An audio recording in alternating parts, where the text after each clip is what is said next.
Then you have the Joker. I don't know if the NBA has a perfect game. If you have a certain performance where you go, that's a perfect game. I mean, Joker came pretty close. I don't think there's ever been a player in playoff history who accounted for 70 points. 70 of his team's points with points and assists. But Joker and no turnovers. And even afterwards, I loved Anthony Edwards. I love his press conferences because it just feels like, he's young and he's going to give you an honest answer. And he talked about the greatness of Joker after the game.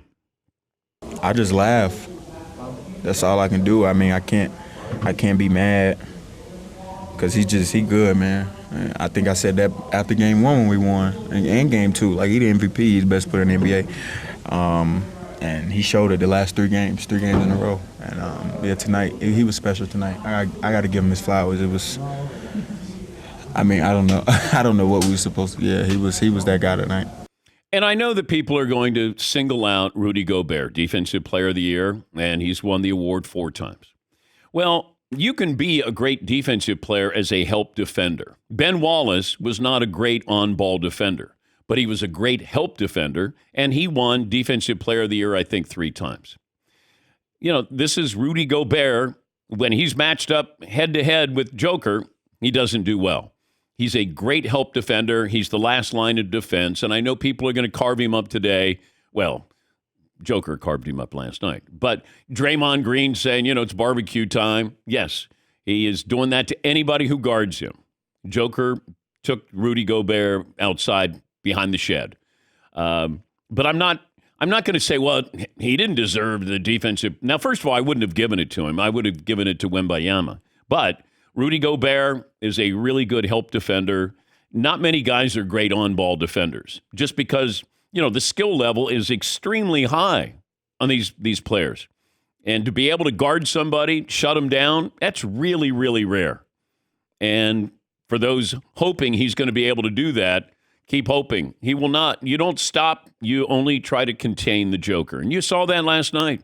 But to watch him, like, he got a rebound, barely had it in his hand, and he threw a touchdown pass. Like, it was just like, wow. Got it, tapped it, and then threw it down the other end of the floor with, Jamal Murray.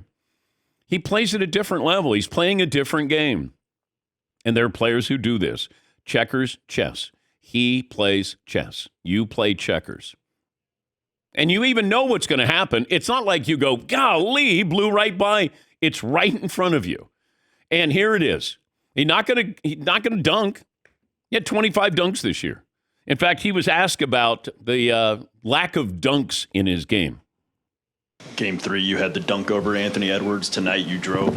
Is that a product of Minnesota's rim protection? Do you feel like you need to finish with more authority when you have the chance? I mean, I had open lane, and I just, I'm a freak of nature, and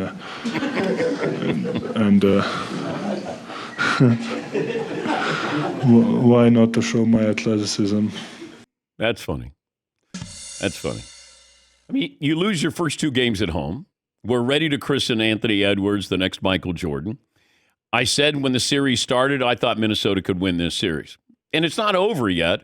If we're going to say Anthony Edwards reminds us of Michael Jordan, now's not the time to doubt him because you never doubted Michael Jordan, so I'm not going to doubt him. But I'm going to doubt some of his teammates. Karl Anthony Towns, who once scored 60 points in a game, you got to step up. And that's the problem. Minnesota can play defense. They don't have enough offense. And when they look at this roster in the offseason, they will have to address that. But you're watching Joker play at a very, very high level. Got his MVP last night. That probably pumped him up a little. I don't even know if anything motivates him.